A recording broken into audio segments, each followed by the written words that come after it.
అసలు ఈ రోజు రాష్ట్రంలో ఎంత దుర్మార్గమైన ప్రభుత్వం నడుస్తున్నది అంటే ప్రపంచంలో ఎక్కడా కూడా ఒక పెట్టుబడిదారుడు ఒక డబ్బు పెట్టాలంటే రూపాయి పెట్టాలంటే 10 సార్లు ఆలోచించుకొని పెడతారు ఎక్కడైనా సరే. అంటే అక్కడ వ్యవస్థ బాగుందా లేదా, ప్రభుత్వం బాగుందా, పాలసీ బాగుందా, బిజినెస్ కంటిన్యూటీ ఉందా, పాలసీ కంటిన్యూటీ ఉందా, లేకపోతే మళ్ళీ రెడ్ వచ్చే మొదలాడు అన్నట్టు కొత్తోడవడం వస్తే మళ్ళీ మొదటికెళ్ళి మొదలవుతుందా, ఏంది అని ఆలోచించుకొని ఎవరైనా కూడా జాగ్రత్తగా పెడతారు. అట్లాంటిది ఇవాళ ఈ ముఖ్యమంత్రి గారి అహంకారపూరిత వైఖరి, ఈ ముఖ్యమంత్రి గారి యొక్క ఏకపక్షమైన నియంతృత్వ పోకడలతో ఎల్ఎన్టీ లాంటి సంస్థ ఎంత ఇబ్బంది ఎదుర్కొంది అంటే ఇప్పటికీ ఒక ప్రముఖ సంస్థ, అదేం చిన్న ఆషామాషి సంస్థ కాదు, ప్రపంచంలోనే పేరెన్నిక కలిగిన ఒక ఇన్ఫ్రా కంపెనీ, అది పబ్లిక్ లిస్టెడ్ కంపెనీ.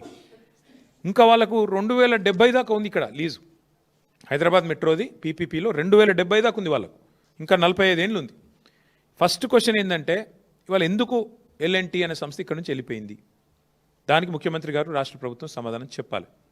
నెంబర్ 1, మా క్వశ్చన్ ఎందుకు పోయింది, ఎందుకు మీరు పంపించారు అర్ధాంతరంగా, ఏ కారణం చేత ఆ సంస్థ ఇక్కడ నుంచి నిష్క్రమించింది.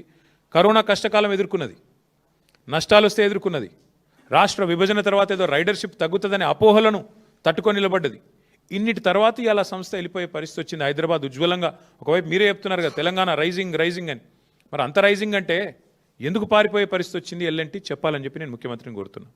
అట్లాగే ఇంకొక మాట కూడా, ఇది ఇట్లా ఇంత పెద్ద సంస్థ అర్ధాంతరంగా తెలంగాణ నుంచి నిష్క్రమించడం అంటే ఇది ఒక హైదరాబాద్కి మాత్రమే కాదు, మొత్తం తెలంగాణ రాష్ట్రానికి, పెట్టుబడుల స్వర్గధామంగా ఉన్న తెలంగాణ రాష్ట్రానికి ఇది ఒక మాయని మచ్చగా మేము భావిస్తూ ఉన్నాం.